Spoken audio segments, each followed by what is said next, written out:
Hey everybody, Basilray from Vape Link, and I have kind of a precautionary tale video. I think I'm getting on this a little bit late. I had this sitting around for a bit. Filled it up with juice the other day. Tried to vape this thing and just couldn't do it. Let it sit for a day or two, thinking that maybe if the juice soaked in, we would get, some better performance. And guess what? The thing still sucks balls. So this is the Double Barrel Clearomizer. Dual atomizer tank. It's been called a few different things. In fact, I'm not even going to say the vendor that I bought this from because it's so bad they're not even selling them. They're not on the site anymore.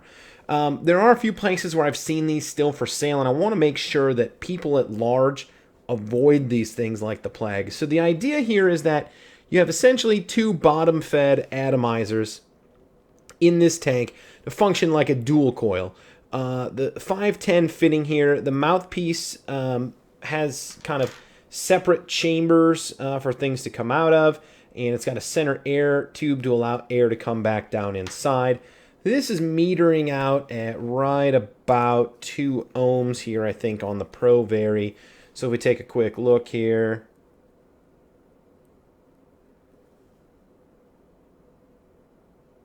yeah, 1.9 ohms. I have this currently set to about 3.9 volts.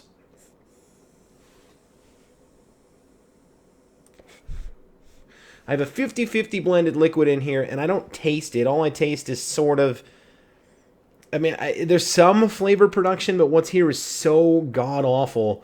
It's kind of like vaping slightly sweetened cardboard. And this is a baked, desserty kind of liquid. When you give this a good, short, sharp suck, the patented triple S, if you will, it looks like it's feeding into the atomizer. You see some air bubbles. Let's see if we can get that here.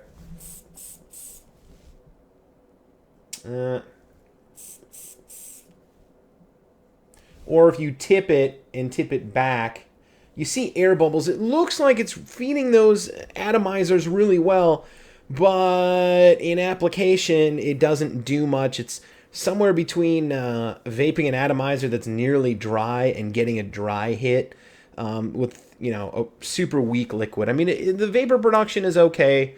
Let's show you again here.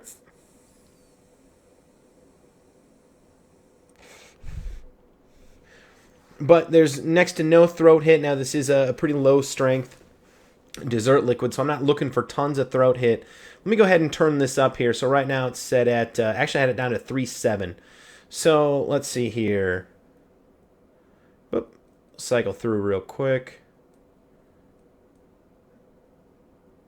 So there it's at 3.7. I'm going to crank this up. Now this is a 2 ohm, 1.9 ohm. I'm going to set it to about 4.5, which is where I would normally put a cartomizer. I'm going to commit an act of masochism here for you guys.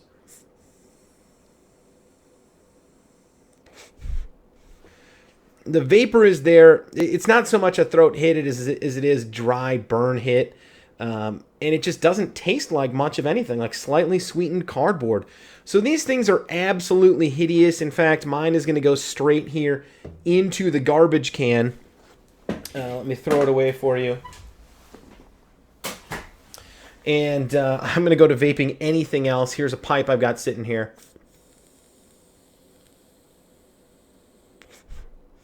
At $8.99, just absolutely avoid these. If they were 50 cents, I still wouldn't suggest these unless you are like stranded on a desert island. That's the only atomizer you can find. There's no source of metal, so you can try and fashion your own wire to vape something. At that point, I would probably say that smoking dried banana leaves on that deserted island would probably be a better bet than that dual barrel clearomizer, dual atomizer, clearomizer, tank-a-majobber. So, cautionary tale, avoid the hell out of that thing. Find anything else. I've got a pipe with a Cardo tank.